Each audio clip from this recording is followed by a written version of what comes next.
Boa noite a todos. Serei breve.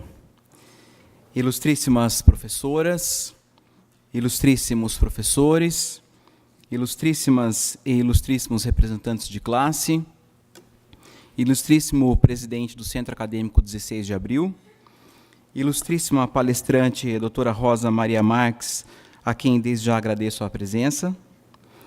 Boa noite, mais uma vez. Primeiramente, parabenizo a comissão organizadora da Semana Jurídica. Já está consagrada esta nova forma de organização deste que é o mais importante evento de nossa Faculdade de Direito. Um processo democrático de organização que permite a participação de todos, centro acadêmico, representantes de classe, professores e direção da nossa Faculdade de Direito. Com isto, tem-se garantido semanas jurídicas com maior legitimidade entre nossa comunidade acadêmica. Além disso, a preocupação pedagógica não é deixada de lado.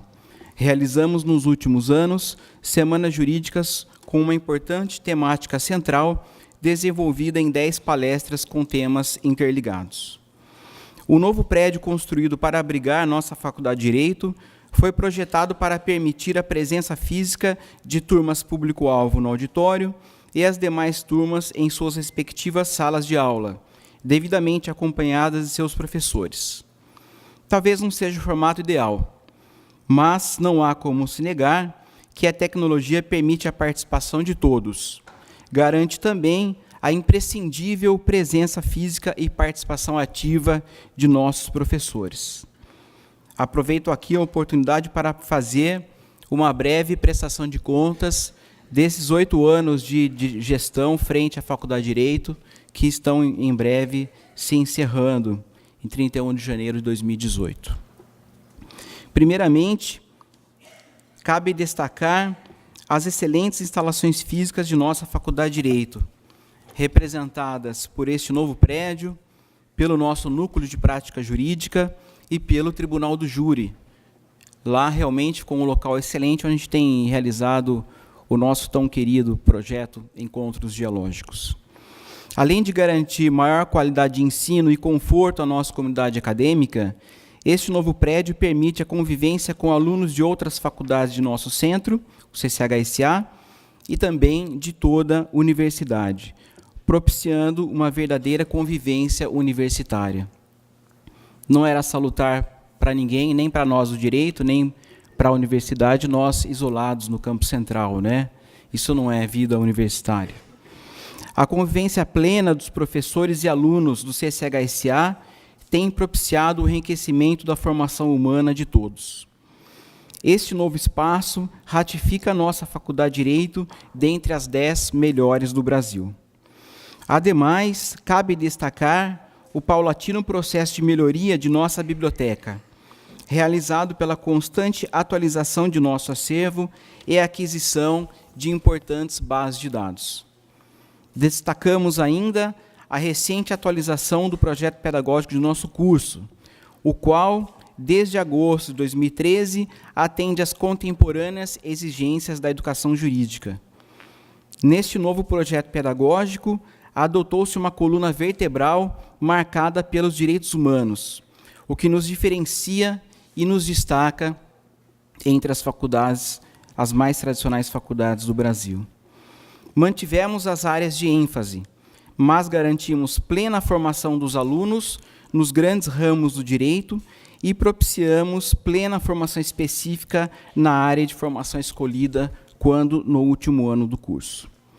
Tivemos também um aumento na extensão, com grande impacto na comunidade carente de nossa cidade. Na pesquisa, estamos a pleno vapor. Temos um grupo de 10 professores doutores pesquisadores em Direito e um professor doutor pesquisador em Educação, que incorporou o nosso grupo do Direito, que é o professor Samuel Mendonça. Este grupo já idealizou o projeto do nosso mestrado em Direito. Este projeto já está na nossa pró-reitoria de pesquisa e pós-graduação e vamos, quem sabe, dando tudo certo, ter o nosso tão sonhado mestrado em Direito já em 2018. Agradeço aqui por todo o apoio demonstrado pelos representantes de classe e pelos professores. As divergências em nenhum momento foram maiores que o ambiente pautado pelo debate de ideias em prol de uma faculdade melhor. Ressalto que nossa faculdade não estaria nessas ótimas condições sem a infindável dedicação de nossos integradores acadêmicos.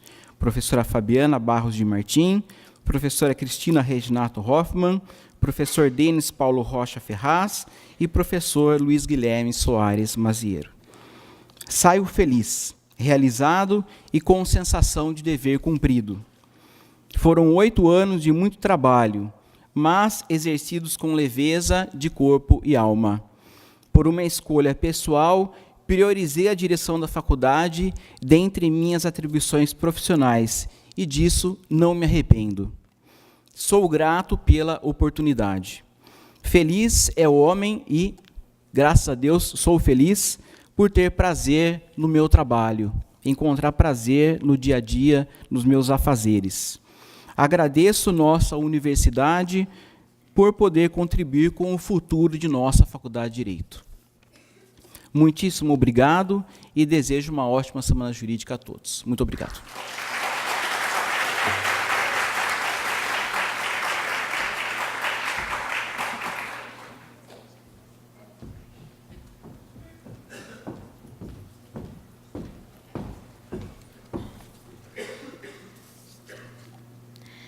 Bom dia a todas e todos. Gostaria de saudar a direção, na pessoa do professor Peter Panuto, o corpo docente, o que faço na pessoa do querido professor Cláudio Franzolin, aqui presente, e cumprimentar todos os meus colegas, bem como os ex-alunos e aqueles que vieram participar conosco da tradicional Semana Jurídica que tanto nos é cara. Antes de tudo, não poderia deixar de agradecer a todos que se empenharam para tornar este evento possível.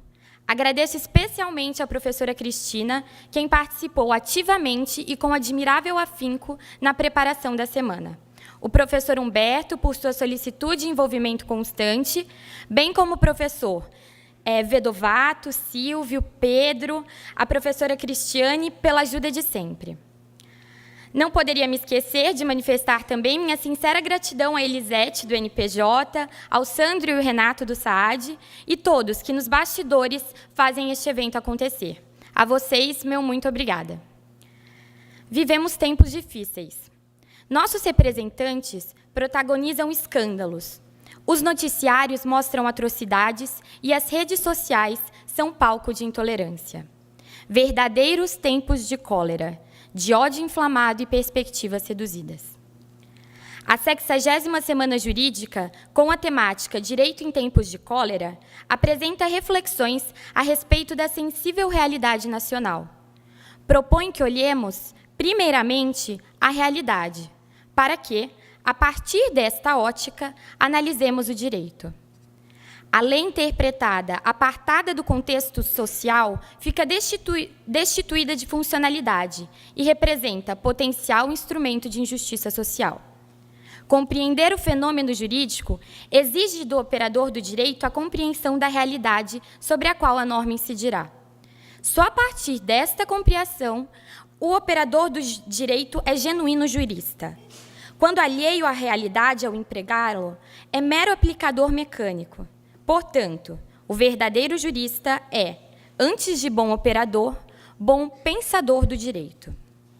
Neste contexto, a Semana Jurídica de 2017 é um convite a pensarmos o direito a partir da realidade, que tem se revelado obscura, aumentando a necessidade de abandonarmos nossa zona de conforto e assumirmos postura crítica, reconhecendo nossa responsabilidade enquanto cidadãos brasileiros e futuros juristas. E mais, não nos deixemos vencer pela desesperança. Certa vez, o ministro Luiz Edson Fachin se valeu da seguinte analogia: não se mede o tamanho de uma árvore pela extensão de sua sombra. Da mesma maneira, a dimensão de nosso país vai além da sombra que ora paira sobre ele. Assim como uma árvore, o Brasil tem raízes, que, embora não visíveis, o sustentam. A raiz do Brasil somos nós, seu povo. Se formos acometidos pela desesperança, toda a unidade degenera. A primavera chegou. Que as flores que desabrocham nessa época nutram nossa esperança.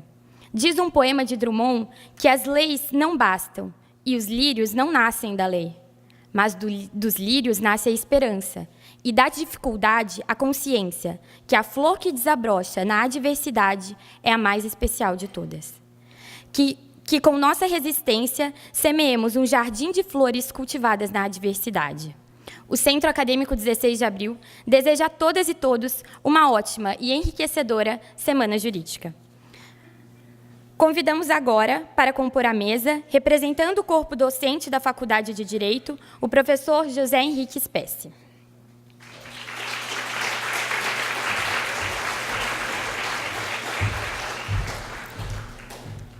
E representando o Centro Acadêmico 16 de Abril, a aluna Marcela Sala.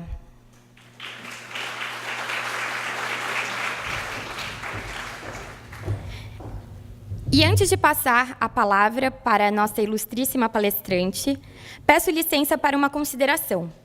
A Semana Jurídica de 2016 foi um evento fantástico, mas entre os palestrantes convidados, apenas uma mulher. É muito satisfatório olhar a programação e ver a crescente participação feminina. Contaremos com palestrantes das mais variadas áreas: saúde, economia, magistratura, acadêmicas do direito, contudo, todas comprometidas com o saber. É com muita satisfação que passo a palavra à professora Rosa Maria Marques.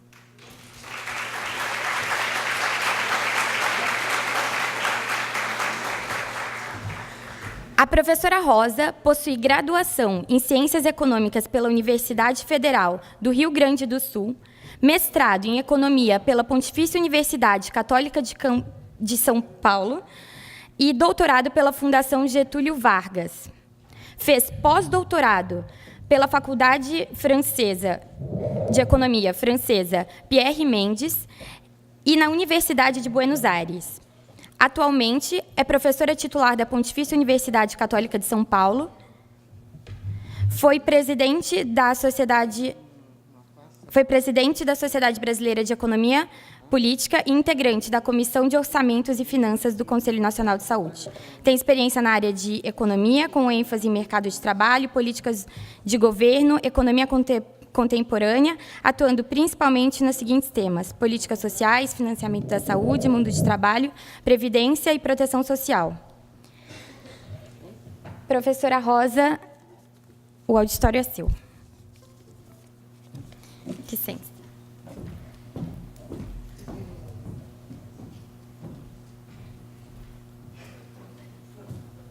Estou procurando o microfone. Não tinha o microfone de mão? Tem, eu vou procurar. Enquanto isso, dizer boa noite a todos e a todas, porque agora eu aprendi que eu tenho que dizer todos e todas. Sempre fui feminista, viu, pessoal? Mas agora eu aprendi que a gente tem que realmente dizer dessa forma. Enquanto não chega o microfone, eu queria dizer da minha satisfação de estar aqui. Eu não conhecia a PUC de Campinas, me encantei ao chegar e realmente gostei muito das instalações de vocês. Dá muita inveja. Eu sou da PUC de São Paulo, né, que é bastante diferente as condições de trabalho, etc.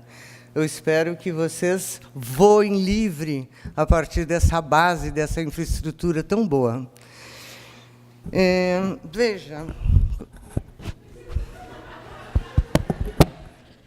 Tá funcionando. Eu realmente não sei se eu vou ficar em pé aqui, vou ficar lá, tá? Mas eu queria dizer o seguinte: ela que acabou de subir, que é a chamada da semana, né, a jurídica, que é tempo de cólera, né? Certo? Não é esse o tema? Pois é, se vocês lerem o jornal de hoje, é assustador saber que, desde 1945, havia alguém, um ator que estava desaparecido de um país tão importante quanto a Alemanha, que hoje volta e fará parte do parlamento. Do que eu estou falando? Do nazismo. O nazismo teve 13% dos votos e, com isso, rompeu a cláusula de barreira e terá assento no parlamento alemão. Ok? Isso é seríssimo. Cólera. Depois, em algum momento, a companheira falou de que nós temos que ter esperanças, etc. E tem uma coisa... Eu sei que meu tema não é esse, tá, pessoal? Mas não posso deixar de falar. Eu gostei muito de que vocês prezam e cantaram o hino nacional... Perdão, e tocaram o hino nacional. Tá? Eu sou gaúcha. Em sendo gaúcha, eu canto não só o hino nacional, como em 20 de setembro eu levanto cantando o hino da Revolução Farroupilha, que é o hino do Rio Grande do Sul. Vocês sequer sabem o hino de São Paulo. Agora, o que me chamou a atenção é que ninguém cantou o hino brasileiro. Tá? Me desculpem, pessoal, se nós queremos mudar as coisas, a pátria não são eles, a pátria tem que ser a gente. A pátria amada e idolatrada tem que ser formada por a gente. E, por incrível que pareça, passa por reconhecer o hino. Enquanto eu não puder cantar um outro hino, por exemplo, a Internacional Comunista, eu canto o hino brasileiro. Mas, como gaúcha, eu canto o hino do Rio Grande do Sul. Tá? Mas vamos ao que interessa. Me convidaram para falar sobre previdência e mulheres, né? Tá? Eu vou falar sobre isso, mas eu dividiria a minha fala em 2 grandes pontos, tá?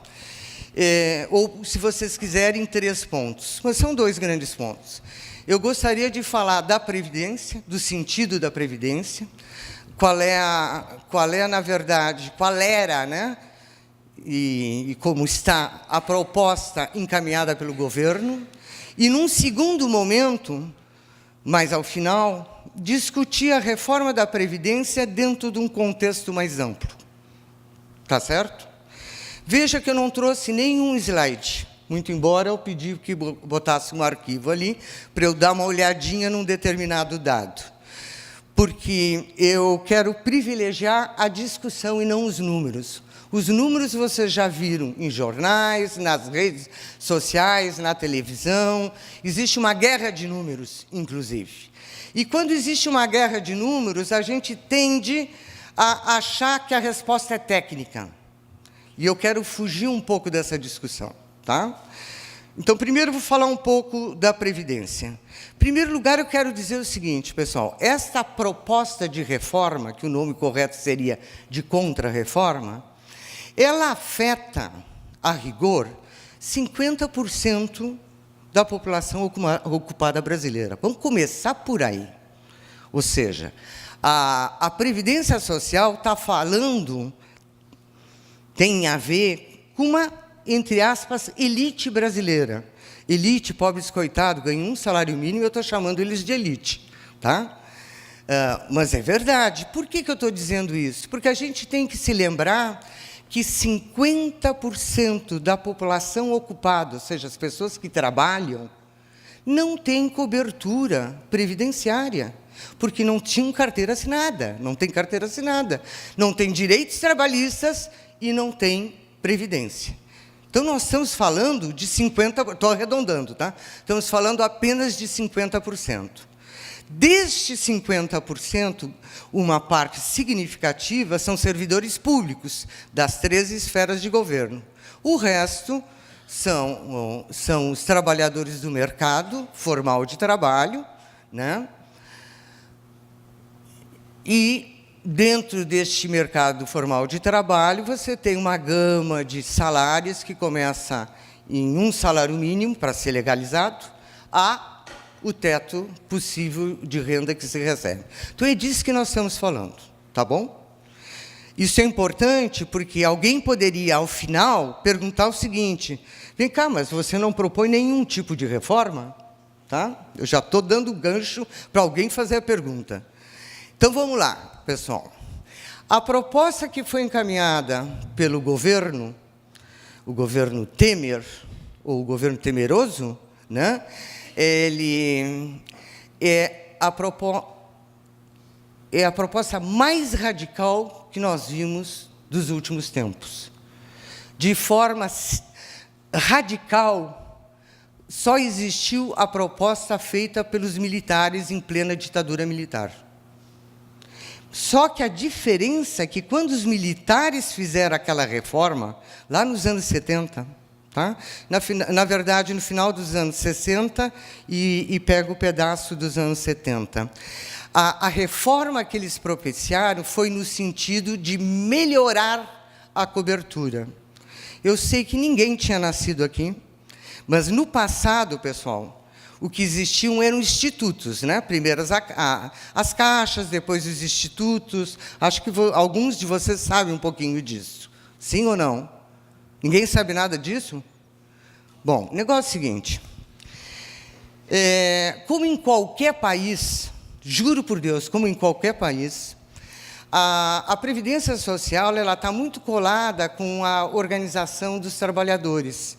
Começa com associações de ajuda mútua, ligadas a sindicatos, depois vira uma outra forma e depois vira instituto. Tá?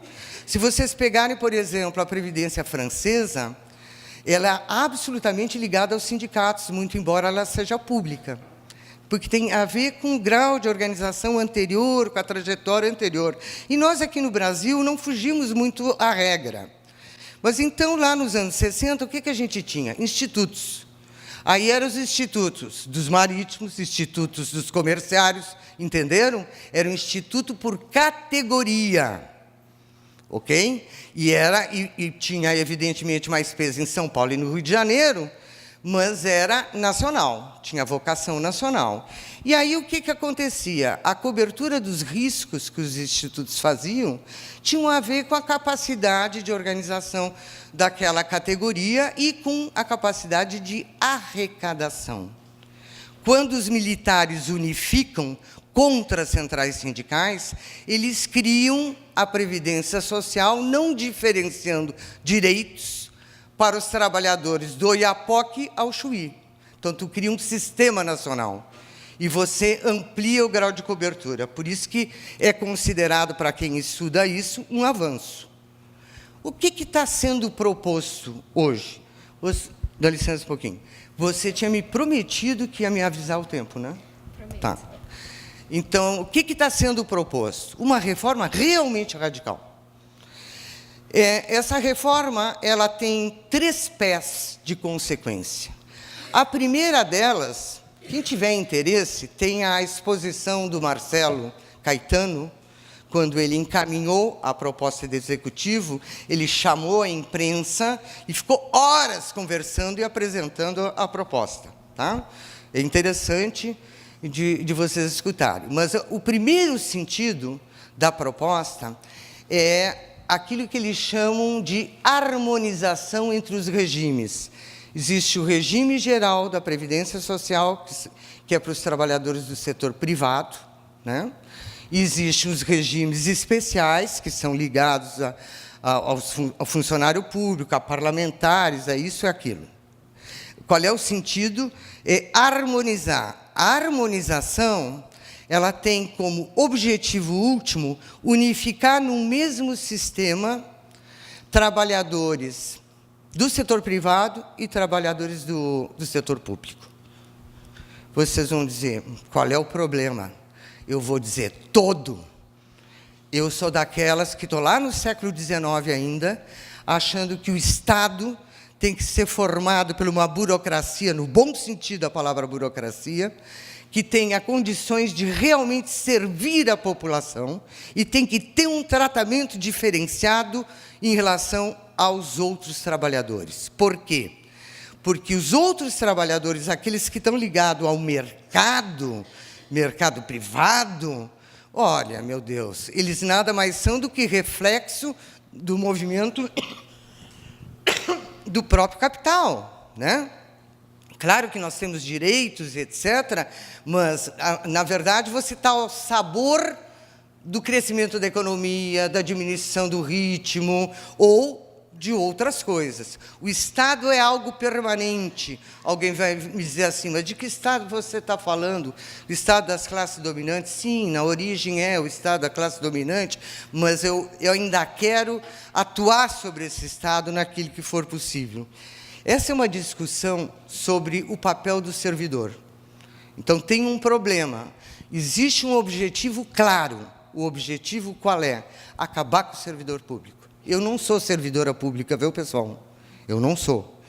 Mas eu digo, é acabar com o servidor público. Juntem as coisas. Ao mesmo tempo, o Meirelles fez uma declaração dizendo que o Estado brasileiro tem que cair de 19% do PIB para 10% do PIB. Encolher, certo? Junte com as outras informações o número de PDVs que estão sendo lançados em todos os lugares. O último PDV é para cargos executivos, quer dizer, vinculados aos executivos. Tá? Então, esse é o grande problema. Eu posso dar uma de professora? O pessoal que não fica com ausência, é isso? Não, professora, eles deveriam assinar a lista ao final. Ao final, tá. Então, tá. Quem puder não olhar o WhatsApp, eu agradeceria. Tá bom?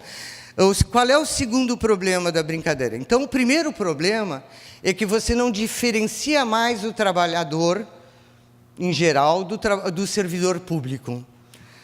Vou repetir, pessoal, eu não sou servidora pública, mas talvez por ingenuidade eu gostaria que o servidor público tivesse estabilidade, tivesse algumas garantias de que ele não vai ser pressionado pelo setor X, Y, Z, que por acaso esteja no poder. Tá? Tem que fazer um estamento um pouco diferenciado. Não estou, com isso, defendendo privilégios. Eu estou dizendo que coisas decorrentes de sua função não podem igualar a qualquer trabalhador que chega o dono da empresa e diz, caiu minha produção, você está demitido. O Estado não pode fazer assim, porque você tem que lutar pela permanência da burocracia, porque é ela que garante os elos. Vou dar um exemplo para vocês. O Collor, quando assumiu, ele não fez o censo de 1990. Sabem disso, que ele não fez o censo de 1990, e aí criou um problema seríssimo, né? Porque você não podia mais estabelecer comparação. Com muita pressão, ele fez o censo em 1991, o que implicou que tu tinha que recalcular tudo para trás. Tá?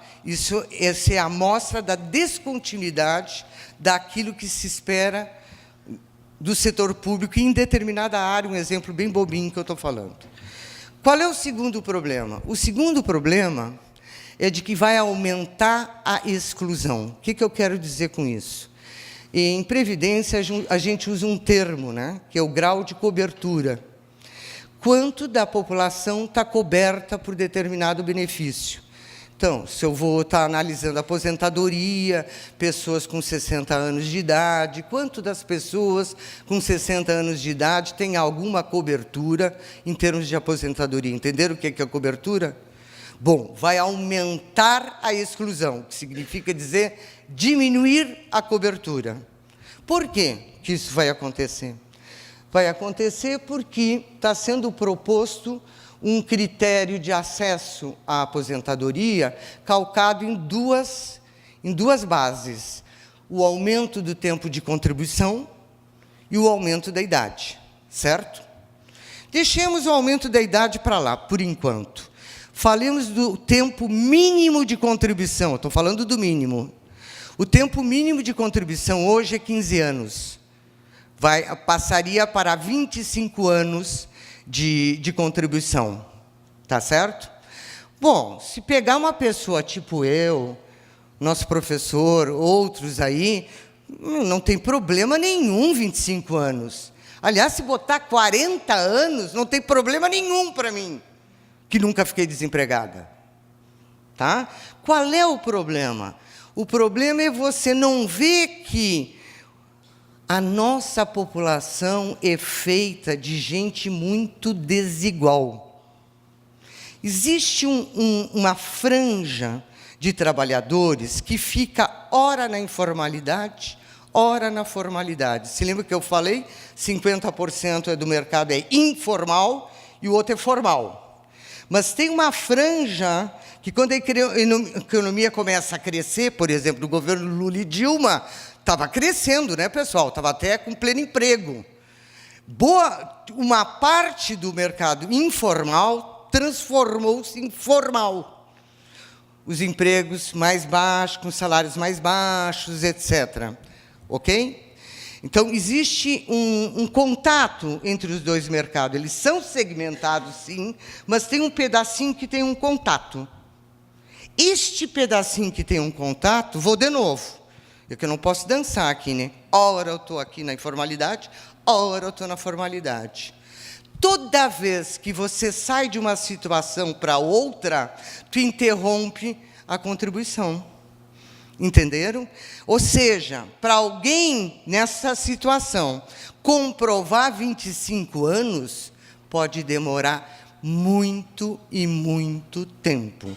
Porque quando o desemprego estiver alto, certamente ou ele está desempregado ou está vendendo pano de prato na esquina. Você sabe que se ele vender pano de prato lá na esquina, ele não é desempregado, né? Certo? Ele está na informalidade. Ok? Entenderam? Então, qual é o problema?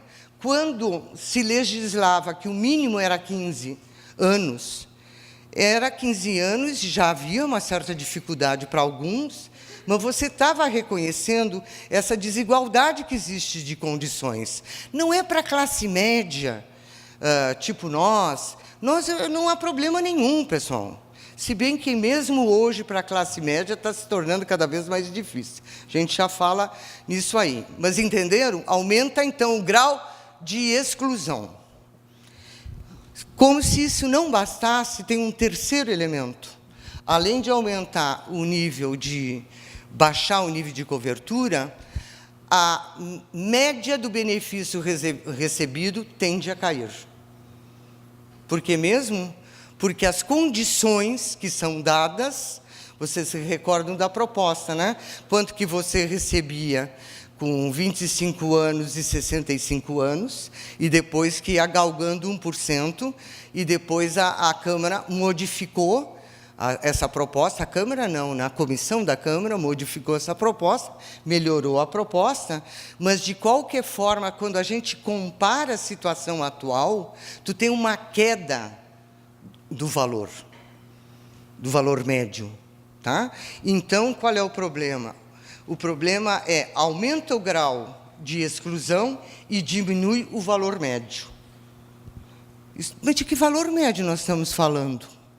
Atualmente, quanto é o valor médio? 2 salários, 2,4, uma coisa assim. 2 salários mínimos, 4.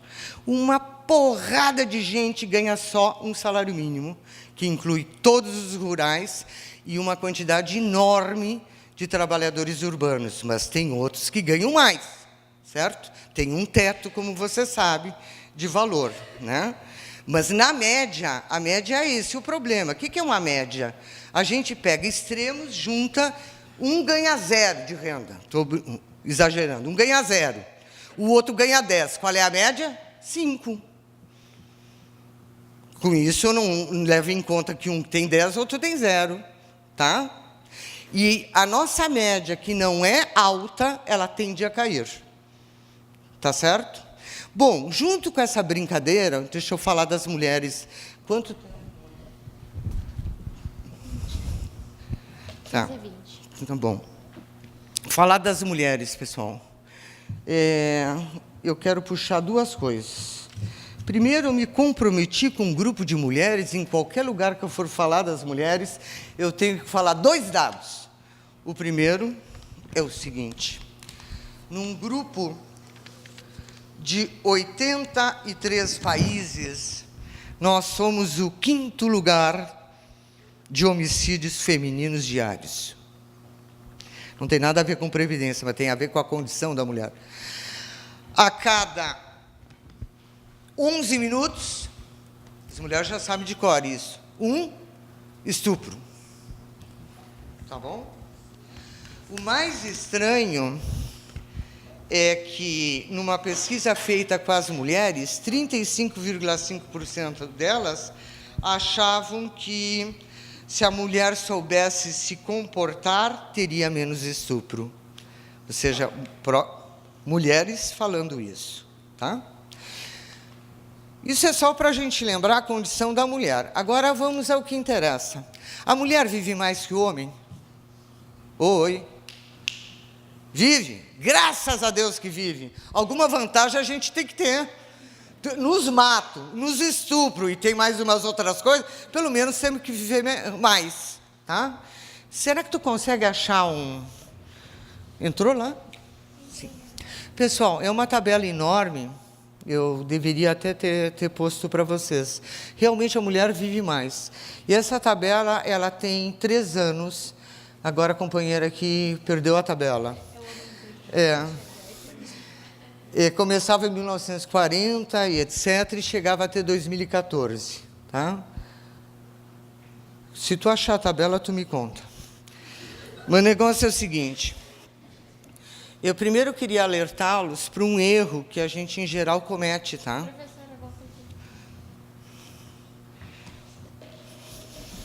Quando a gente olha a tabela, vamos pegar dados de 2014. O homem, ao nascer, 71 anos,6.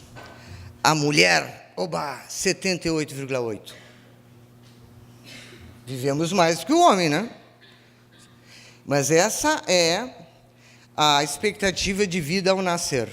Pessoal, isso não interessa em absoluto para a Previdência. O que interessa para a Previdência é qual a sobrevida que o homem vai ter, que a mulher vai ter, no momento que se aposenta. Então, o que a gente nota? O que a gente nota é que, na medida que o tempo vai passando, esta diferença vai diminuindo, as idades vão se aproximando. Então, por exemplo, aos 50 anos de idade, o homem esperaria viver 27 anos,7. A mulher, 32,1. 5 anos a mais. Com 55, o homem, 23,8, a mulher, 27,8. Vou já pular adiante. Com 70 anos, 13,4 e a mulher, 16. Caiu, portanto, para 2,6. Aquilo que era 5, não é? Foi para 2,6. Tá? É claro, isso é óbvio, né? Por que vai diminuindo a diferença, pessoal? Porque, infelizmente, nós não somos eternos, né? Como a vida é finita, a diferença inicial, ela começa a diminuir, tá bom? Muito bem. Por que eu estou falando isso? Porque o argumento de colocar a idade igual de homem e de mulher é exatamente porque a mulher vive mais. O que significa dizer que ela está encarecendo, ela está permanecendo no sistema mais tempo, e, meu Deus, isso não pode, né? Então, no mínimo, a idade tem que ser igual. Tá? Só que tem um problema. A mulher ganha 30% a menos, em média, do que o homem na vida ativa.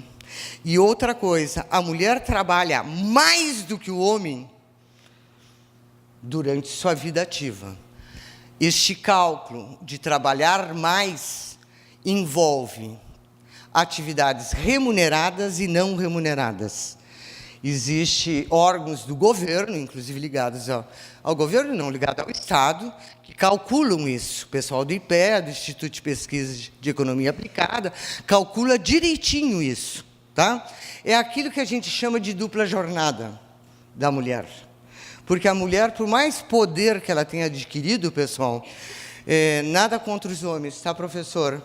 Mas os homens, em geral, dizem assim, fulana, quer que eu te ajude? Quer dizer, se trata de uma ajuda e não de dividir a tarefa. Tá? Isso é verdade. E então o que vai acontecer? Eu sei que os homens mudaram, estão mudando, vários estão mudando, mas a quantidade de horas que a mulher atua na reprodução da vida é muito maior do que dos homens. Colocar esse tipo de questão, pessoal, é uma coisa muito séria, porque é olhar a atividade com outros olhos. Veja que só é levado em conta, a título da Previdência, aquela atividade que estiver vinculada ao mercado, à reprodução do capital, à produção de mercadorias. E aquela atividade que, em última análise, dá o suporte para que o trabalhador vá todo dia trabalhar na fábrica, no comércio, não sei o quê, essa não é reconhecida. Mas tem sociedades sob o capitalismo que estão começando a reconhecer esse tipo de coisa. Então, eu não estou falando nada de absurdo. Tá? É um reconhecimento para além do olhar simplesmente de mercadoria. Tá? Então, essa questão é importante. Existem cálculos fantásticos, é que eu não quis trazer cálculos, tá? Eu achei que, como o público era mais ligado à advocacia, que não cabia eu chegar aqui e martelar com um monte de número, tem déficit, não tem déficit, isso e aquilo, mas tem um cálculo maravilhoso. Eu não acabei de dizer que elas ganham menos 30%, em média? Basta você calcular a cada ano, em média, da vida ativa da mulher, quanto ela deixa de ganhar, e comparar com o tempo que ela vai perdurar no sistema, além do homem, aqueles 3 aninhos a mais ali. Juro por Deus, ainda ficam devendo para as mulheres. Tá? Mas aí eu estou entrando numa coisa de cálculo. Na verdade, a gente tem que saber o seguinte, o que nós queremos. Tá? A mesma coisa em relação aos rurais. As rurais, eu posso mostrar para vocês uma tabela de que, desde que nasceu o Fundo Rural, com a ditadura militar, é deficitário. Não foi só com a Constituinte de 1988, sempre foi deficitário. A pergunta é, e daí, qual é o problema de ser deficitário? Quando eu estudei, para dizer que eu sou um pouquinho velha, né? Quando eu estudei, na época da Constituinte de 1988, que teve os grupos de trabalho e tal, os países europeus tinham a mesma dificuldade. É muito difícil você cobrar dos rurais. Você consegue cobrar quando ele é assalariado numa empresa agroindustrial. Aí tu consegue cobrar. Mas quando a atividade é dele, da família, dificilmente tu consegue cobrar. Como é que os governos, os estados lá fora faziam? Financiavam via imposto. Aqui, quem financiava era o urbano, que financiava o rural. Tá? Então, era uma distorção que está havendo. Bom, eu estou chamando a atenção para algumas coisas. O que tudo isso tem a ver? Veja, no frigir dos ovos, o que a gente vai ter? Nós vamos ter uma previdência menor, no que se refere à cobertura, pagando, em média, benefícios menores, e ainda por cima, destruindo o Estado enquanto capacidade de manutenção de uma burocracia a serviço da população. É que eu uso a burocracia no sentido lá do século XIX, tá? Ou do século XX no seu início. Por que estão fazendo tudo isso? Olha, estão fazendo tudo isso porque tem uma lógica essa brincadeira. Nós temos que entender o seguinte, o que nós estamos assistindo no Brasil não chega a ser de uma brutalidade como essa, de 13% de votar no partido nazista, mas temos o Bolsonaro da vida, etc. Mas o Bolsonaro não é ainda nazista, ele é de direita, horroroso, mas não é propriamente. Bom, mas deixa essa discussão para lá. O que nós estamos assistindo, pessoal, é, na verdade, uma tentativa que, infelizmente, está tendo sucesso até esse momento, de continuar um processo que, mais ou menos, foi interrompido nos últimos tempos. Do que eu estou falando? De um processo que se inicia no início dos anos 90, com Collor, tá? De integração do Brasil aos ditames do capital mundial, do mercado mundial capitalista, evidentemente. Alguns vão chamar de neoliberalismo, etc. Eu gostaria de chamar a atenção que é um capitalismo que está absolutamente integrado, que a gente chama de globalizado, mundializado, e que não é qualquer coisa. Ele é chefiado por um capital em particular, que a gente, assim, quando conversa, né, a gente chama de capital financeiro, certo? Eu, como sou economista, eu vou dizer que é um capital portador de juros, capital fictício, os palavrões que os economistas usam, né? O que interessa é o sentido do negócio. Pessoal, é um capital que consegue fazer dinheiro, ou seja, aumentar de tamanho, sem passar pela produção. Ou seja, ele não está comprometido em gerar emprego e renda. Ele vende papel, ele compra papel, é só na esfera da circulação. Sabe quanto representa esse capital hoje? 10 vezes o PIB mundial. Isso é inédito na história do capitalismo. Este capital, ele já foi dominante no passado. Lá no final do século XIX, início do século XX, era ele que mandava no pedaço. Tá? Mas nada comparado com o que é hoje. Aí teve a Primeira Guerra, aí teve a recessão, aí teve a Segunda Guerra. Epa, mudou a situação no pós-guerra. Esse capital ficou lá encolhidinho, mas aí ele volta vencedor no final dos anos 70, nos anos 80 em diante, ele só se desenvolve. É este capital. Esse capital, junto, associado com os outros capitais, o industrial, o comercial, que está promovendo uma série de coisas que tem uma lógica muito clara. De um lado, veja só, quase ninguém deu importância, né? Foi aprovada a Emenda Constitucional 95. A Emenda Constitucional 95, a última que foi aprovada, simplesmente congela o gasto público por 20 anos. Vocês sabiam que isso é inédito na história do capitalismo? O Brasil está fazendo história. Não tem um país que tenha feito isso. Nenhum país. Teve país, sim, que definiu congelar gastos durante 4 anos, sem mexer em gastos sociais, incluindo, o gasto social é sem mexer nos gastos sociais, incluindo os juros. O que nós fizemos? Nós botamos tudo indistintamente 20 anos. 20 anos é tempo de uma geração. Essa moçadinha que está aí, ter filho e já está virando avô. Sacaram? Tá? Os gastos sociais, eles estão todos juntos. Juros está fora. Por quê? Porque nós queremos continuar pagando juros. Tá? Isso você está mudando o regime fiscal e você está fazendo o quê, em última análise? Você está honrando o compromisso de pagar os juros. Conseguiram me entender? Tá? Isso não aconteceu em nenhum país, pessoal. Se alguém quiser, eu passo os dados, porque tem pesquisa sobre isso, tá? Que realmente o Brasil é inédito. Não por acaso que o Meirelles quer baixar de 19% do PIB para 10% do PIB. Para isso, ele precisava da Emenda Constitucional 95. Outra coisa é que ele vai sofrer pressões, etc. Segunda coisa, por que não está muito preocupado com essa coisa da Previdência? Porque a coisa da Previdência está ligada à reforma trabalhista. Vocês deviam ter pautado a reforma trabalhista. Aliás, eu vou dizer uma coisa para vocês. Se não for aprovada a reforma da Previdência, não tem importância para eles. Claro que eles preferem que seja aprovado, mas o estrago que a reforma trabalhista fará, no médio prazo, terá como resultado algo que eles queriam com a Previdência. Por quê? Porque um dos resultados da reforma trabalhista é que você vai ter uma miríade, um conjunto de contratos possíveis.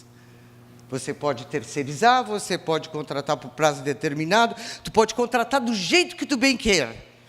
Ou seja, o empresário ganhou flexibilidade na contratação, o que significa dizer que ele pode aumentar o número de trabalhadores ou diminuir o número de trabalhadores, usando a estratégia mais adequada para o momento que ele estiver vivenciando.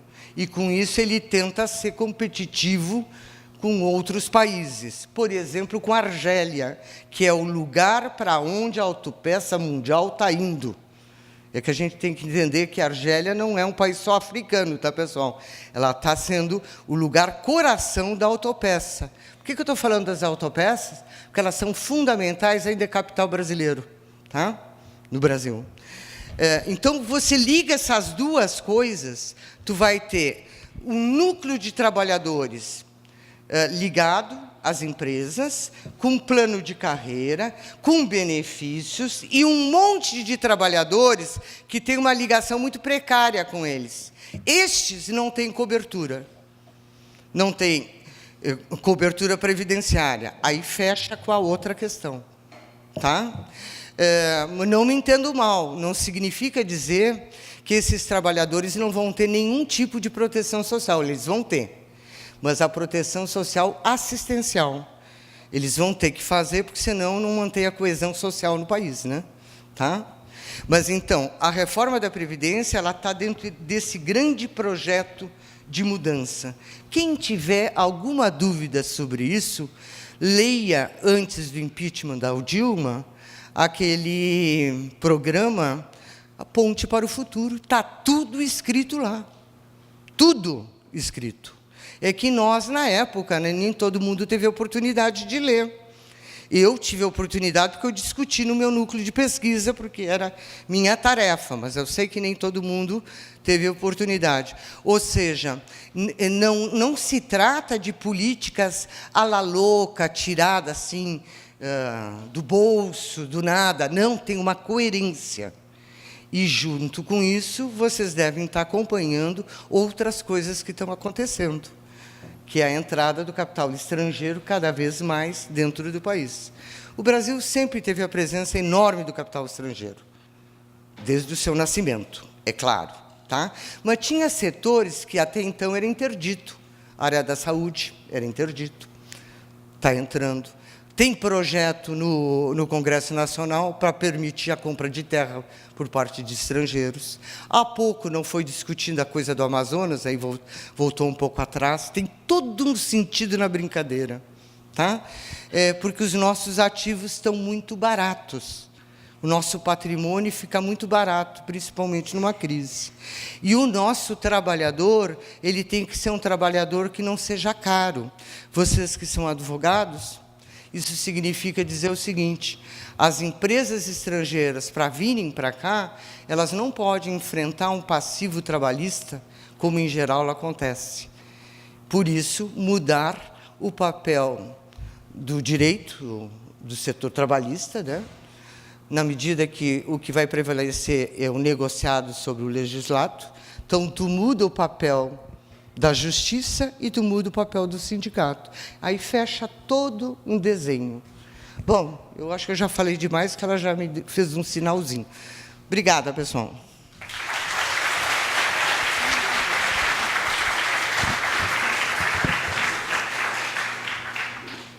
Primeiramente, agradecer a explanação da professora. É fundamental que nós tenhamos argumentos e embasamento para entrar nessa discussão e podermos falar com propriedade sobre um assunto que afeta a todos nós. Muito obrigada pela presença e pelas palavras. Passo agora a palavra para o professor Spesse.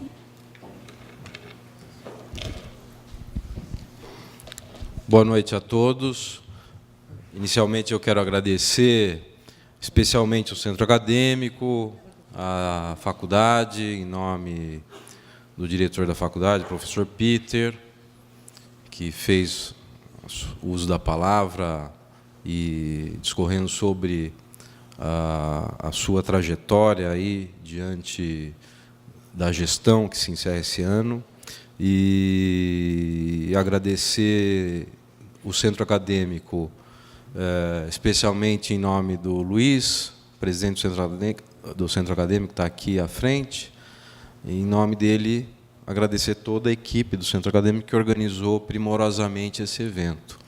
E eu fico especialmente feliz porque foi falado também, a Isabela, da tribuna, inicialmente, é a 60ª edição, né, da Semana Jurídica, ou seja, 60 anos que se realiza esse evento grandioso na nossa faculdade, então é um motivo de muito orgulho. E, para mim, especialmente, porque há 20 anos atrás eu que estava ali naquela tribuna como membro do Centro Acadêmico. Então, essa atmosfera de ansiedade, de nervosismo, é algo bastante instigante. Então, eu fico muito feliz de estar nessa mesa de hoje, especialmente na abertura desse evento que já é tradicional há 60 anos na nossa querida Faculdade de Direito. Bom, eu agradeço também a professora que expôs sobre a temática, mais uma perspectiva geral, vários aspectos vinculados aí à questão previdenciária, à questão econômica. Por óbvio, eu não tenho os mesmos atributos que ela possui enquanto especialista, enquanto economista, para discorrer sobre assuntos mais particulares nessa esfera das consequências que uma reforma, especificamente no campo de um dos direitos sociais, a Previdência Social, pode acarretar. Mas eu gostaria de, muito brevemente, fazer uma ponderação diante da questão que é a Previdência Social, só fazendo alguma ressalva, trazer aqui ao debate algumas ideias que eu acho relevantes. Primeiro, hoje a Previdência Social, enquanto um direito social, mantido pelo Estado como regime geral, como a própria professora disse, ela vai dar uma abrangência muito grande à sociedade, né? Apesar de não estar coberta a totalidade dos trabalhadores, mesmo assim, o regime geral, aquele que atinge os trabalhadores da iniciativa privada, sem colocar nesse cálculo os chamados regimes próprios, que são destinados aos servidores públicos, mas apenas o regime geral, que é administrado pelo famoso INSS, uma autarquia federal, ele abrange hoje, não sob o aspecto dos segurados, aqueles que estão na expectativa futura de receber benefícios, mas ele já concede, e já desde o seu início, cerca de 30 milhões de benefícios, ou seja, 30 milhões de pessoas dependem hoje do INSS. Se a gente considerar que esse beneficiado pelo regime geral, que já recebe um benefício hoje, já houve a sua concessão, ele tem como seu dependente 1, 2 ou 3, às vezes mais outros indivíduos, a gente coloca aí uma parcela extremamente grande da sociedade brasileira. Então, qualquer tipo de reforma, eu quero dizer com isso que qualquer tipo de reforma que envolve a Previdência Social, envolve a maior parte da sociedade brasileira. Por isso que é, de fato, um tema muito importante se debater, se discutir, com bastante propriedade nos aspectos econômicos e também nos aspectos jurídicos. E, dentro dessa perspectiva, hoje, o regime geral, basicamente, ele concede os benefícios, a aposentadoria, que é o principal benefício do regime geral, de duas formas. Uma, ou o trabalhador ele cumpre um período mínimo de contribuições, que, para o homem, ele tem que demonstrar 35 anos de contribuições para o INSS, e as mulheres 30 anos, né, em regra geral, sem ter que demonstrar a idade mínima. Isto é, a mulher que começa a contribuir com 20 anos de idade, se ela contribuir ininterruptamente, com 50 anos, ela pode aposentar, independente da idade. Então, o primeiro critério que existe para a concessão da aposentadoria é tempo de contribuição apenas. O outro critério é a idade. Então, o segundo critério é para aqueles trabalhadores que atingirem uma idade mínima. Então, hoje, o homem com 65 anos e a mulher com 60, desde que demonstre ter contribuído durante 15 anos, também pode se aposentar. Então, hoje, o critério para a concessão da aposentadoria, que basicamente são esses dois modelos, busca, com a reforma da Previdência, a sua integração. Ou seja, a reforma da Previdência, ela busca, a proposta feita pelo Poder Executivo é integrar esses dois modelos, criar um único critério, que comungue idade mínima mais tempo de contribuição. E aqui que eu faço meu breve comentário. Talvez uma crítica que se pode fazer a essa reforma é exatamente nessa perspectiva. Ao retirar o critério apenas idade e apenas tempo de contribuição, se impondo a idade mínima para qualquer tipo de concessão, sendo que essa idade mínima passa a ser de 65 anos para os homens e 62 anos para as mulheres, vai impor que qualquer trabalhador, para vir se aposentar, tenha que ter essa idade, obviamente também um tempo de contribuição mínimo que é de 25 anos, aumentou também esse tempo. O que eu queria chamar a atenção é, como a professora lembrou, nós que estamos aqui nesse auditório, os colegas que estão lá nas salas de aulas, provavelmente não seremos afetados com essas mudanças, digamos assim, do ponto de vista estrutural. Por que não? Porque, como a professora lembrou, para nós trabalharmos 40 anos, não há uma grande problemática nesse sentido, tendo em vista que nós temos uma atividade que não é insalubre, uma atividade, geralmente, quase que toda ela, para aqueles que se formam no direito, uma atividade intelectual, de forma que o impacto do trabalho nessa atividade é muito, muito diminuto. Então, o número de tempo trabalhado para obter uma concessão de aposentadoria, nessa esfera da nossa atuação profissional, não tem um impacto tão grande quanto teria em outras profissões, como a professora lembrava, sobretudo naquelas atividades mais insalubres, atividades rurais, sobretudo nas atividades rurais. Então, esse impacto da idade mínima ser elevado para qualquer tipo de concessão vai gerar um impacto exatamente nessa população que não atua em atividades menos insalubres. E para terminar minha contribuição, que não era a principal no dia de hoje, criar um critério de idade mínima nacionalmente, tendo em vista as características da nossa população, distribuída continentalmente no país, com várias perspectivas diferentes, né? Também é um impacto bastante complexo. Por quê? Porque a expectativa da idade, como a professora lembrava, a média é 70 anos para o homem, 76 para as mulheres, né, se não me falha a memória. Só que essa é uma expectativa média.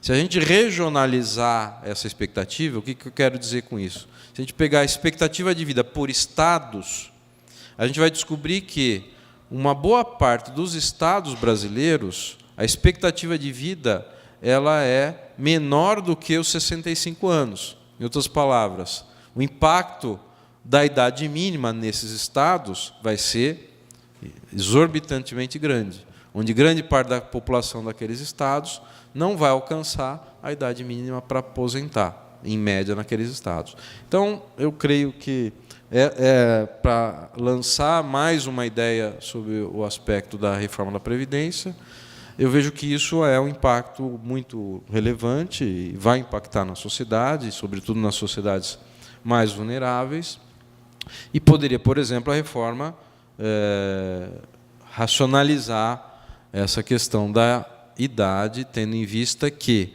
até a nossa Constituição, lá no artigo 3º, ela dispõe taxativamente que um dos objetivos do Estado brasileiro é a redução das desigualdades regionais, de forma que uma reforma que seja tratada nacionalmente com critério uniforme, ela não está contemplando, sobretudo, esse objetivo como ali descrito entre os princípios fundamentais constitucionais. Então, é apenas um dado aí de muitos outros que a gente poderia estar aqui discorrendo sobre a reforma da Previdência, mas eu vou me ater a isso pegando um pouco do ensejo da fala da professora naquilo que eu consigo assim contribuir, e agradeço mais uma vez o convite e devolvo a palavra ao Centro Acadêmico.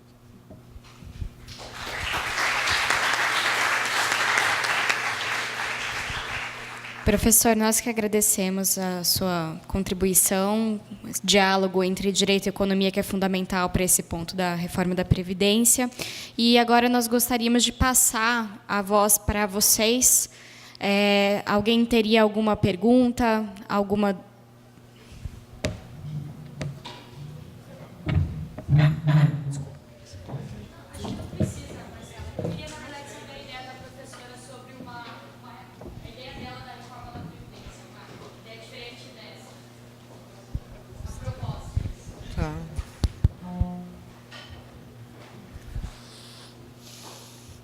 O negócio é o seguinte.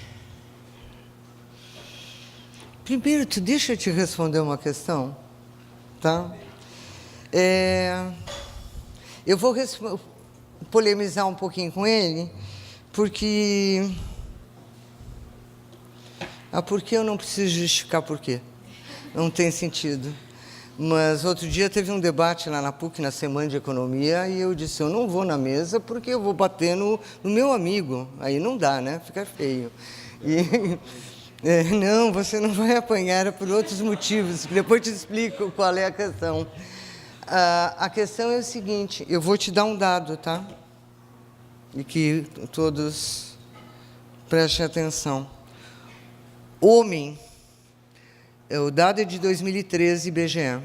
Homem no Sudeste, 60 anos. Qual é a sobrevida? 19 anos e 5 meses.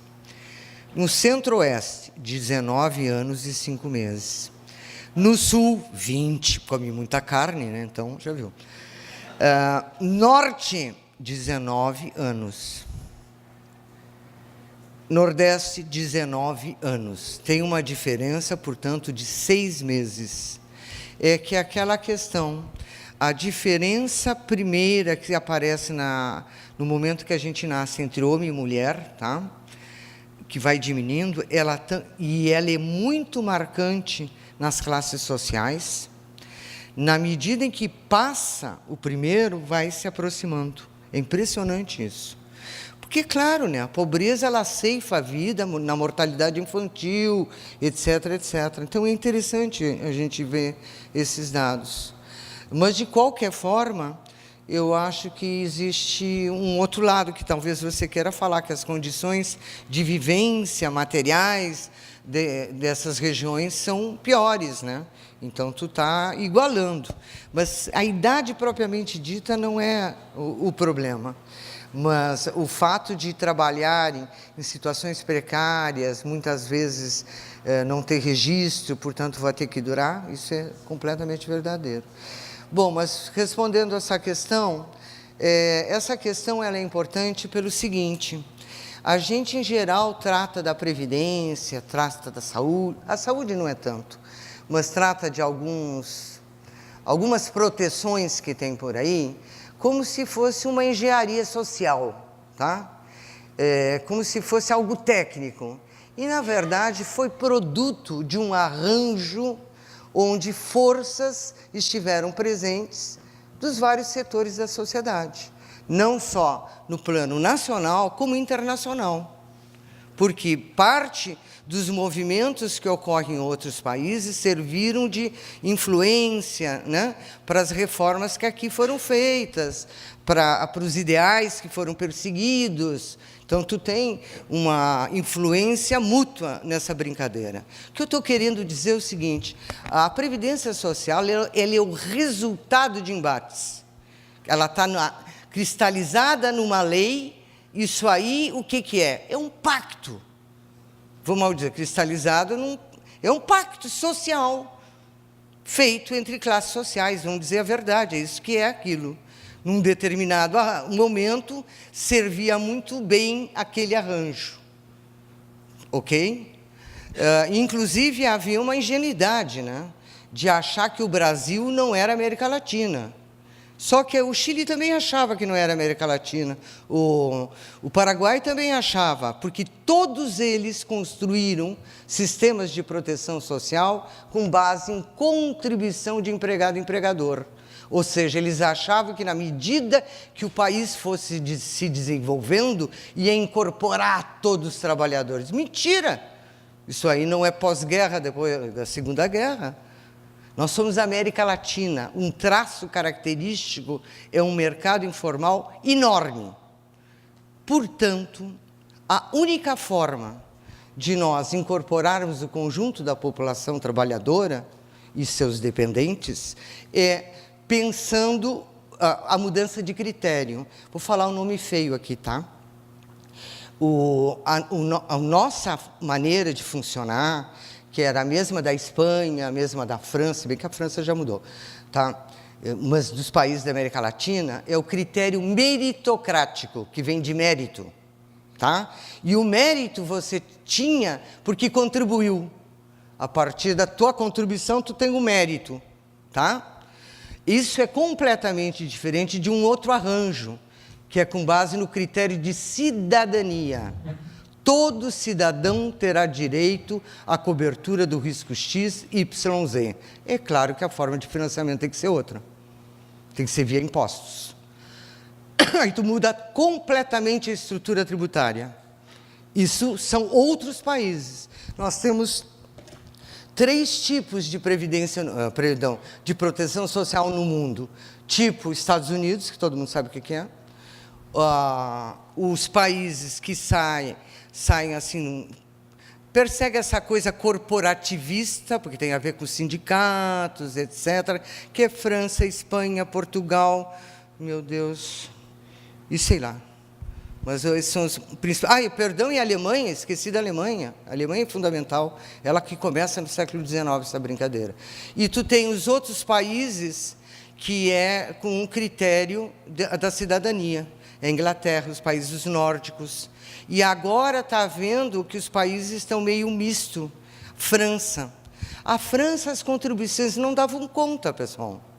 Claro, com a taxa de desemprego elevada, com as empresas se deslocalizando para a África, para a Polônia, para tudo que é lugar, para a Índia e para a China. Então, a arrecadação estava caindo, certo? E, por outro lado, tu tinha que manter, não dá para matar os velhinhos, né? Então, tem que manter os benefícios. Começaram a aportar com impostos. Então, está híbrido de lá. Por que eu estou falando tudo isso? Eu estou dizendo o seguinte: não há uma resposta técnica para a questão. Se trata de uma resposta política. Que proteção social nós queremos ter? Se eu quero uma proteção social que leve em conta o conjunto da população, eu desenho de outra forma. Mas isso é ferir interesses. Isso é fazer arranjos completamente diferentes. Por isso não é uma questão menor. Por isso que a discussão não é técnica. Que eu vou ferir interesse. Nós vamos taxar o setor financeiro ou não, pessoal? Se o setor financeiro representa 10% do PIB, por que eu não taxo o setor financeiro? É uma titica o que a gente cobra deles. Aí, vamos complicar? Por que a gente fala que tem tudo isso acontecendo e os maiores devedores da Previdência são exatamente empresas multinacionais, os Bradescos da vida, etc. Por que a gente fala de tudo isso e, ao mesmo tempo, a gente desonera essas empresas. Estou entendendo? Se é para a gente brincar com os números, tem milhões de coisas. Então, o que está em questão é o seguinte, eles querem uma previdência para poucos. Sabe por que eles querem para poucos? Porque eles não precisam de todos. O que eu estou dizendo é, nós, em vez de se contrapor só no número, nós temos que dizer que nós queremos uma previdência para todo mundo, inclusive aqueles que não foram incorporados pelo Getúlio, nem pela ditadura militar, nem pelo Sarney, nem pela Constituição de 88. Não sei se eu respondi, mas é mais ou menos por aí, né? Tá? Eu posso falar? É para chegar lá em cima.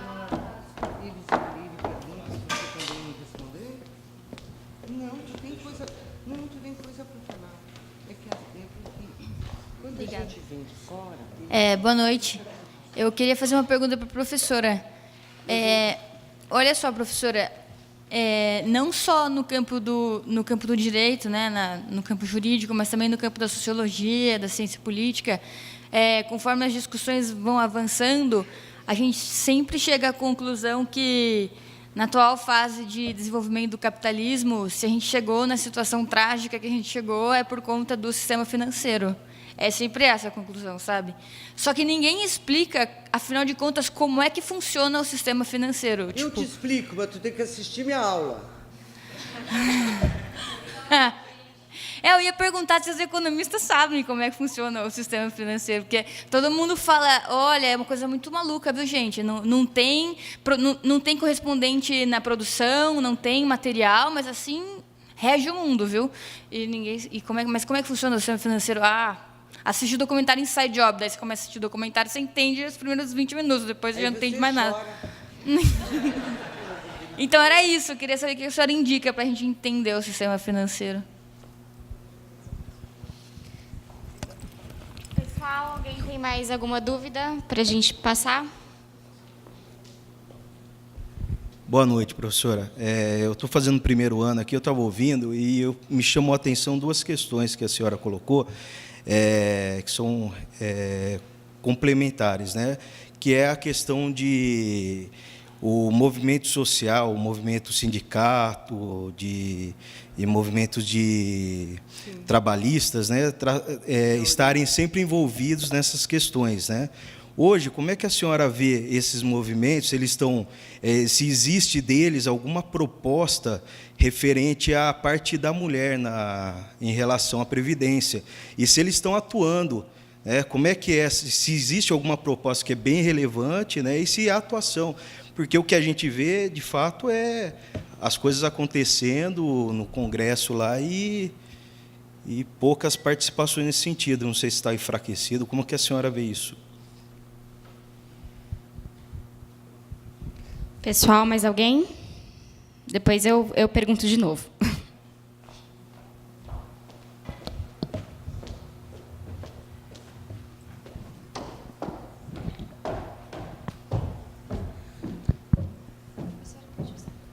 Isso aqui está no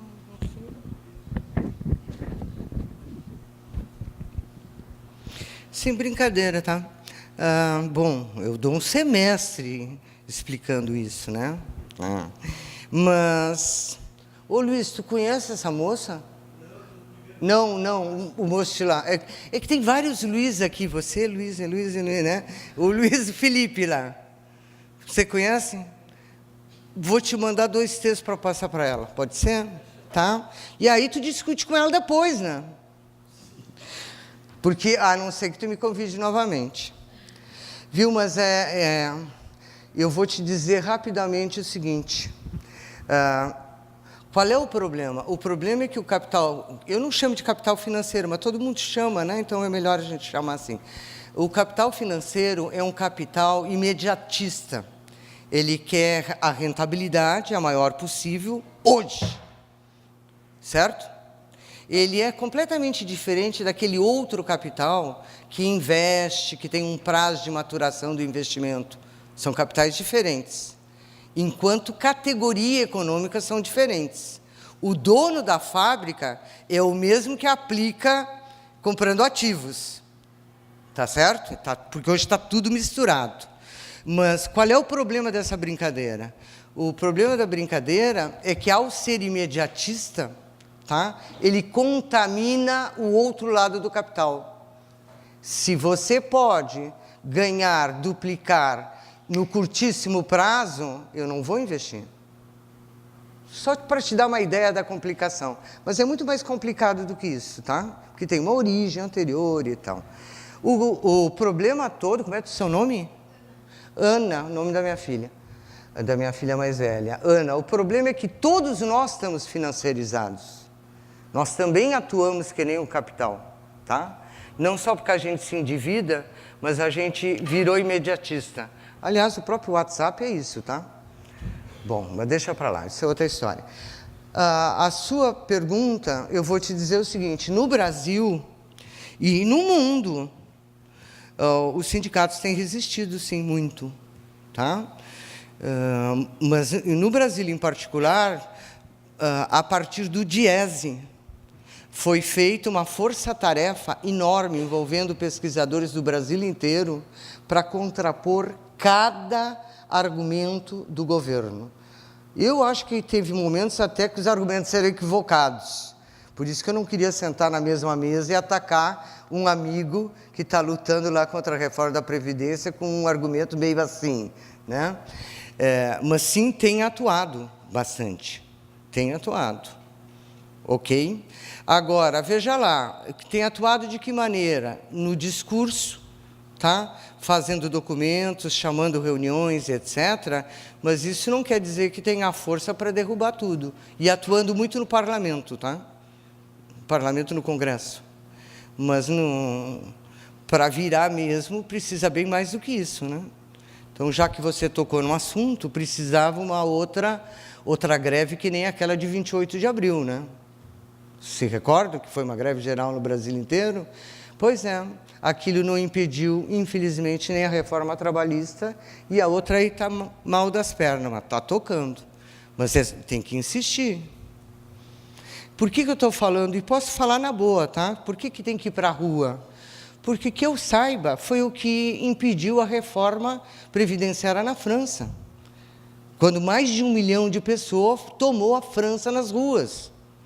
E aí quem eram? Eram as centrais sindicais, que alguns vão dizer que era meio pelego. Não importa se é pelego ou não é pelego. Na hora do vamos ver, eles foram para a rua. Chamaram. Porque a população estava indo, né? Se o dirigente não vai, ia ficar feio, né? Então, todo mundo foi. Certo? O que eu estou dizendo assim, estão reagindo, mas precisa muito mais. É isso que eu estou dizendo.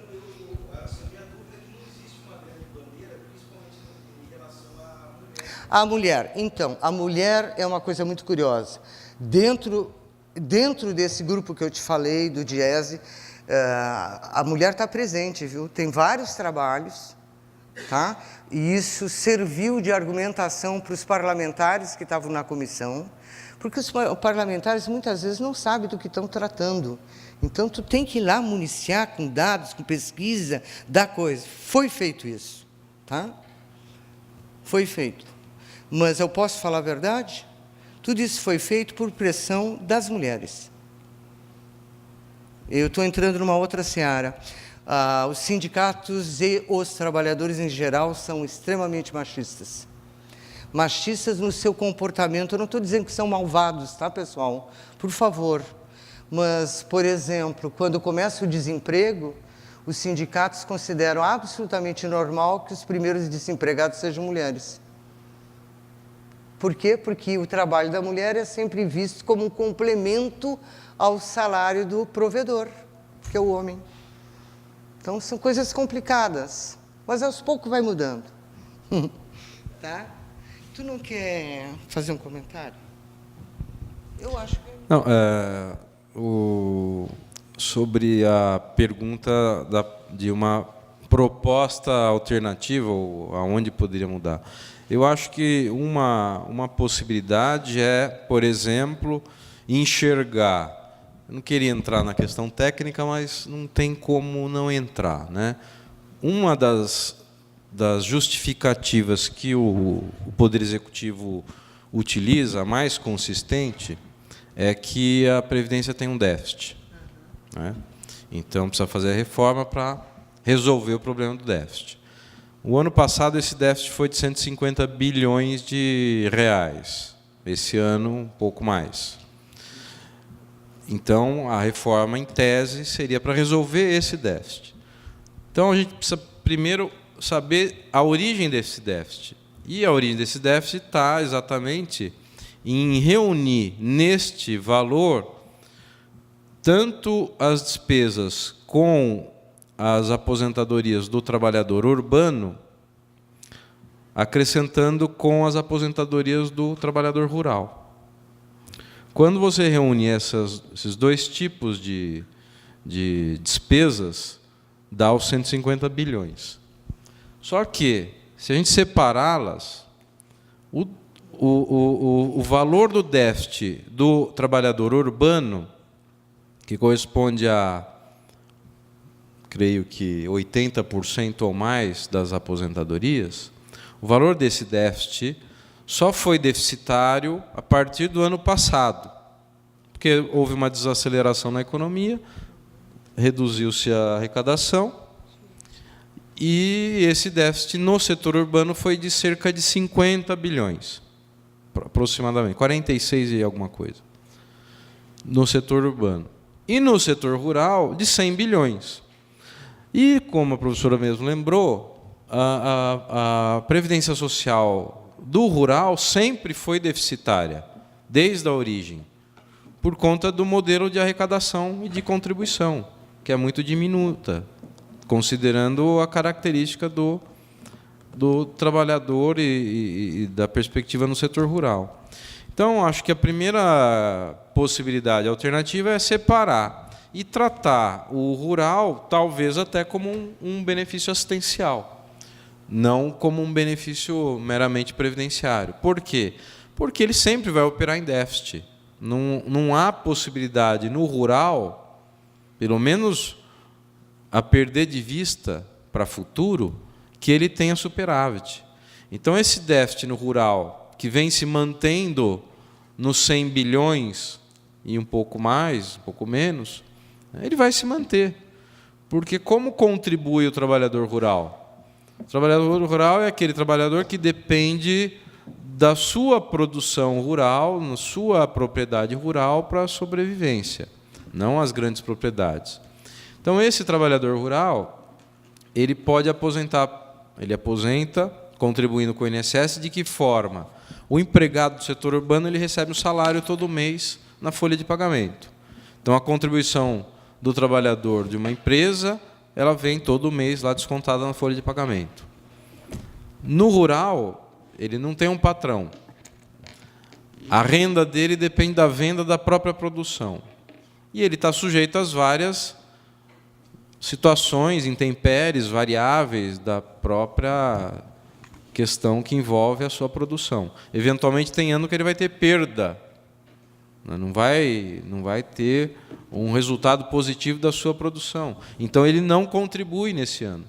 E no ano que ele tem um resultado positivo, ele contribui sobre o faturamento bruto a uma alíquota de 2,5% do faturamento bruto. Ou seja, a regra de contributividade no rural, ela já é uma regra que prevê um déficit a longo prazo.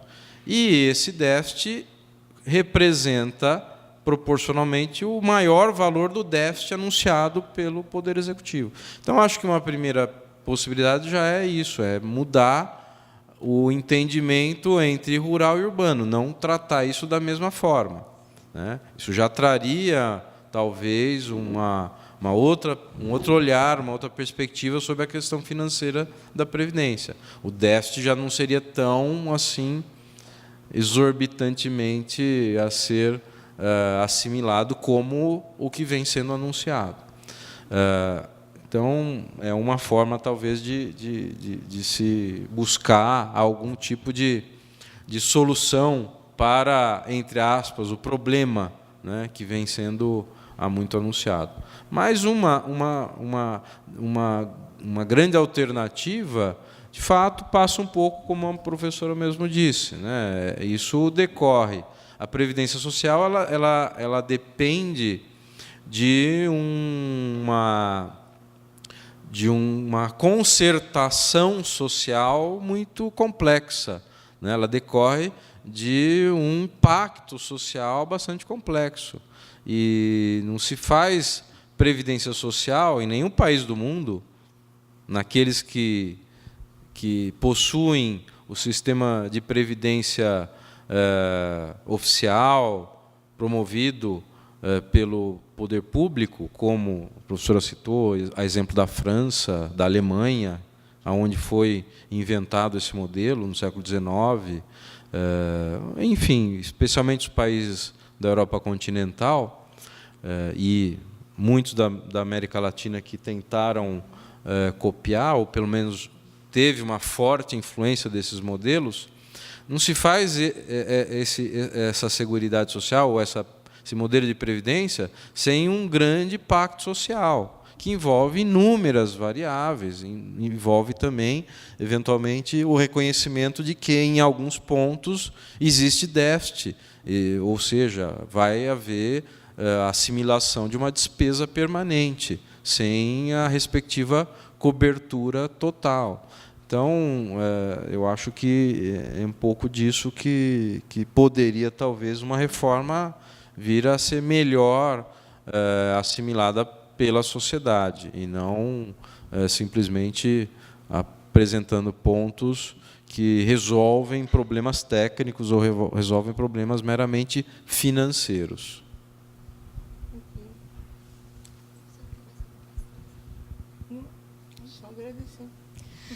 Alguém teria mais alguma consideração, alguma dúvida?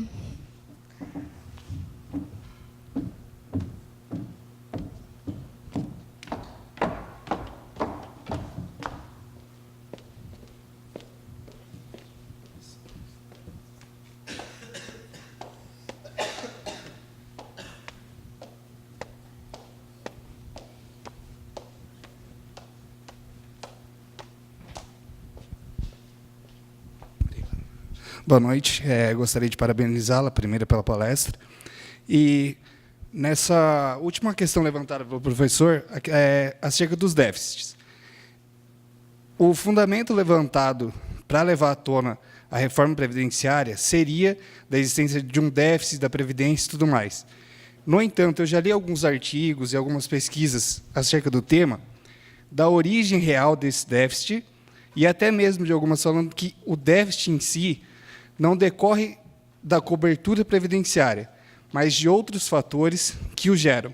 Eu gostaria de saber, na posição da professora, qual é a real origem desse déficit e se ele realmente se coloca, como é posto, a razão dele na cobertura que se dá da Previdência. Obrigado.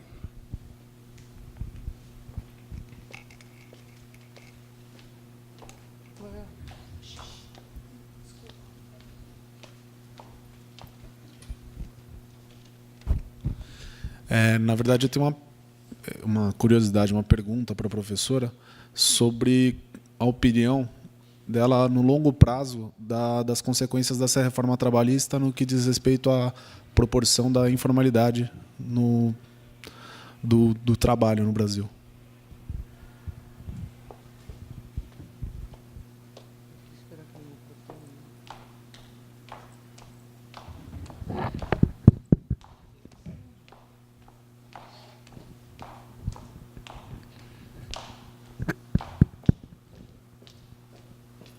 Dá para ouvir aí? Então tá. Mas ele está mais baixinho que o outro, né? Não? Então tá. Olha,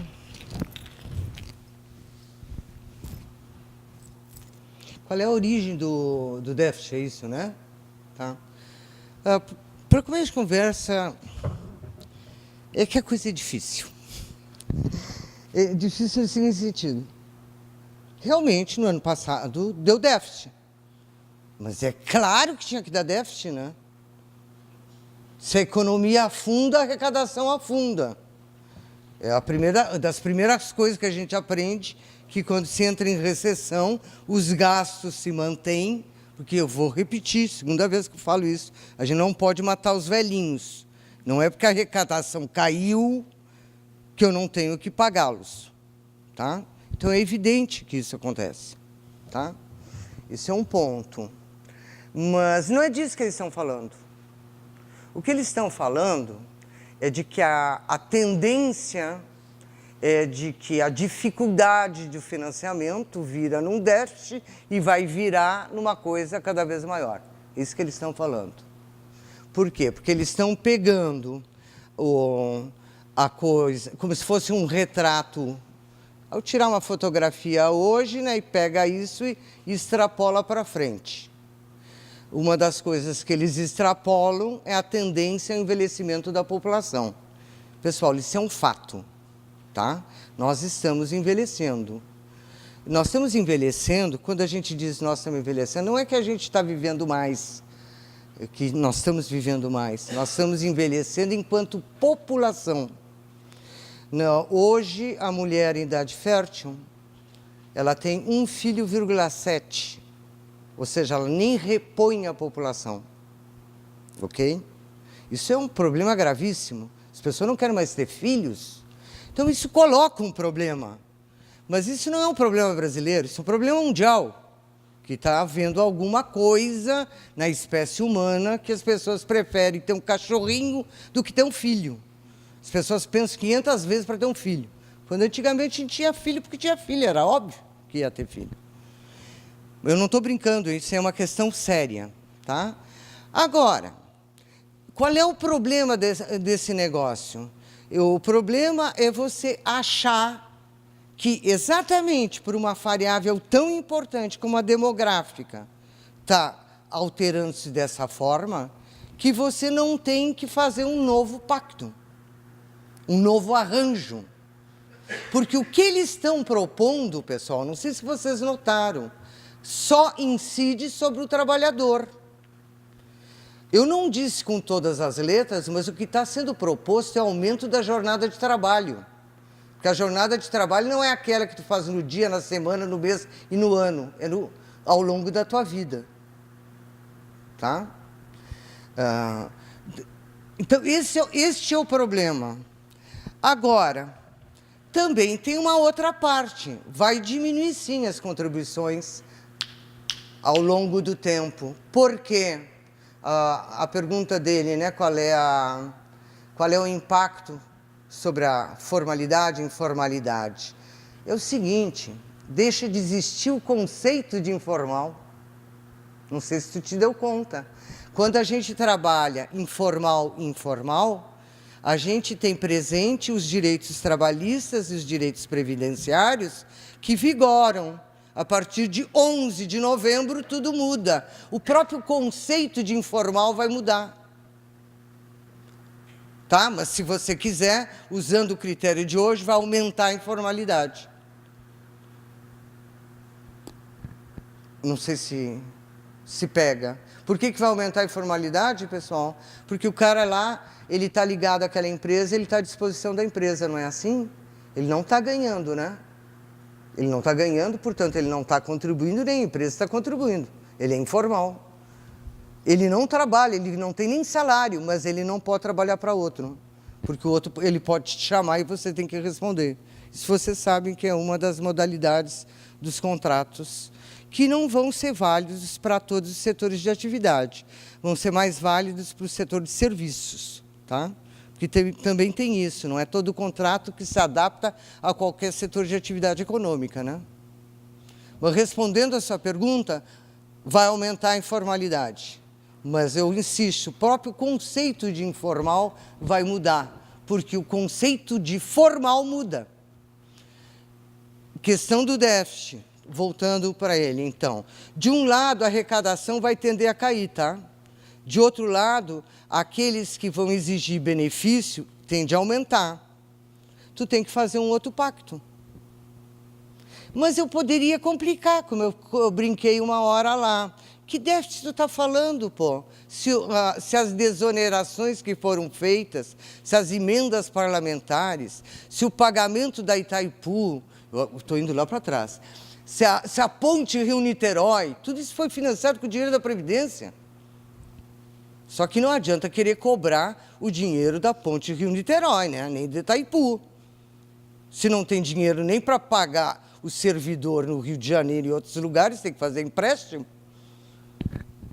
Logo, é outro pacto. O professor tem toda a razão.